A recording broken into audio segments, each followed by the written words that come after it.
Барлықтарыңызға сәлем. Бүгін біз өте дәмді және ерекше торт Рафаэлло жасаймыз. Бұл торттың құрамына Рафаэлло конфеті қосылғандықтан өте дәмді болып шығады, сондықтан міндетті түрде менімен бірге жасап көріңіздер. Біріншіден жұмыртқаның ақуызын сарысынан айырып аламыз. Оны осылай жеке-жеке кішкентай ыдысқа айырып алып, сосын үлкен ыдысқа салған жөн.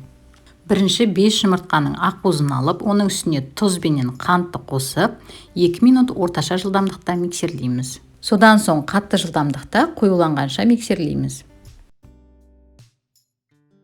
Ақуызымыз мінекей осындай күшті болып миксерленді.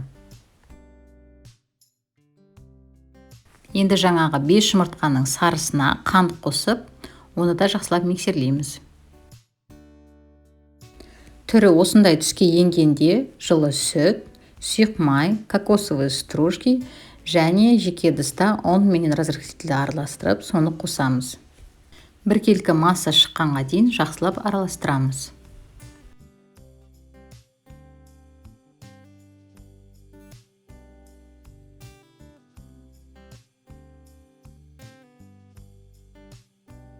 Енді осы қамырға ақуызды қосып, көтеріліп тұрған массаны сүріп алмау үшін жай лопаткамен астыдан үстіге видеодағындай араластырамыз.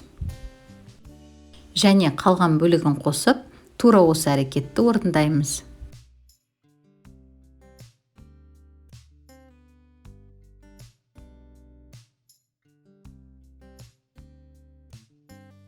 Соңында шығатын масса осындай біркелкі болуы тиіс. Қамыр үлкен болып көтерілгендіктен осындай биік формада пісіреміз.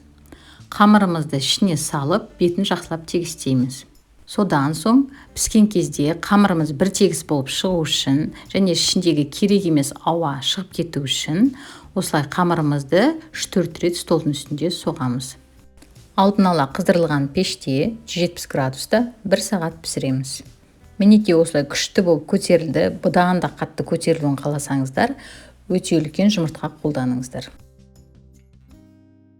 Қоржығымызды міндетті түрде толықтай суытамыз. Содан соң осылай әрекеттер арқылы формасынан алып шығамыз.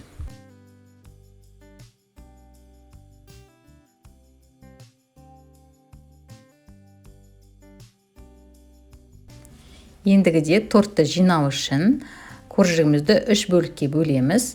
Бұны біз бүгін ерекше әдіспен бөлеміз, яғни жіппен.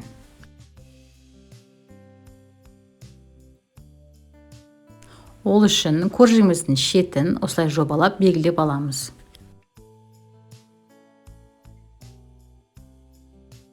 Қоржықты айналдыра отырып, пышақпен осылай белгі жасаймыз.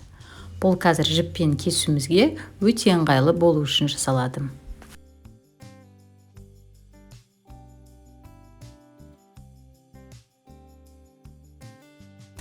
Жіппен кесуді дабырлап түсіндірмей қояйын, барлығы видеода көрсетілген.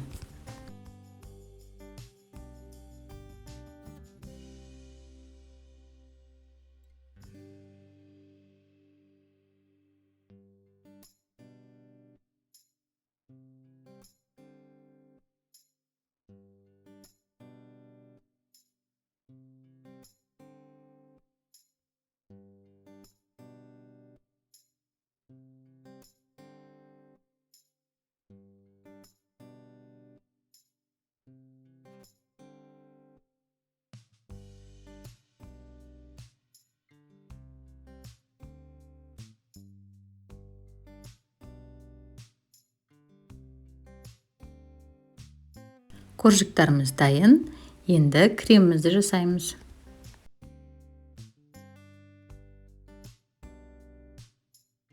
Бірінші сливкидің үстіне қант ұнтағын қосып, жақсылап миксерлейміз. Сливки қоюланғаннан кейін үстіне қаймақ қосамыз.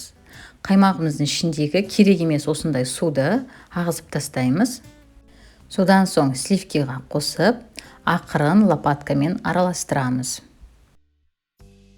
Болды, ендігіде тортымызды жинайтын уақыт келді. Бірінші қоржығымызды салып, Айтпақшы, оның үстіне біздің коржигіміз өте дымқыл және дәмді болу үшін осылай сүттің үстіне қантты араластырып, жылы қылдырып, осының үстіне құйып шығамыз. Сол кезде коржигіміз өте дәмді, жұмсақ болып шығады. Содан соң кремді салып, біркелкетіп жағамыз.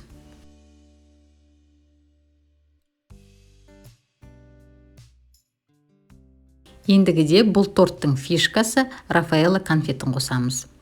2 немесе 3 штукты әр корждан кейін кремнен кейін салып отырсаңыздар, өте дәмді болып шығады.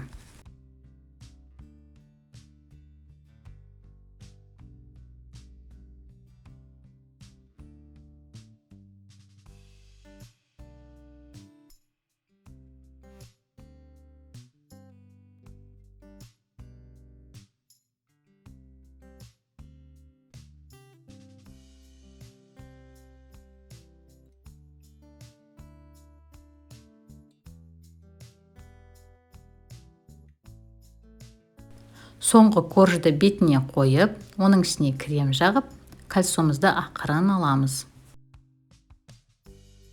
Енді сыртын тегістеу үшін әдеттегідей іс-әрекеттерді қолданамын. Яғни мешочыққа кондитерский кремді салып, осылай айналдырып жағып шығамын. Содан соң лопатка, тегістегіш құралдарының көмегімен әдемілеп әрлеймін.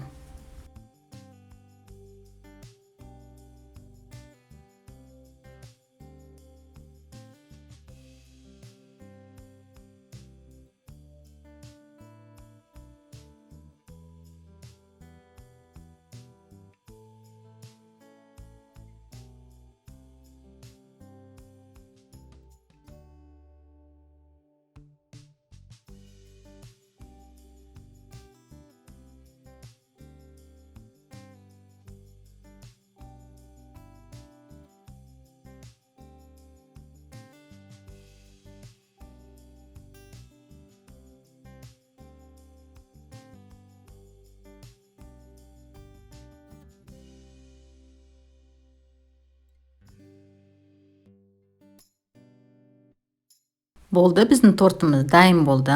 Енді шынымен Рафаэллоға ұқсау үшін осылай кокосовый стружкамен әдемілейміз. Осындай дәмді және ерекше тортымыз дайын болды. Әдеттегідей молочная девочка сияқты торттардан жағылып кеткен кезде осыны жасауға болады. Менімен бірге болғандарыңыз үшін рахмет. Сау болыңыздар.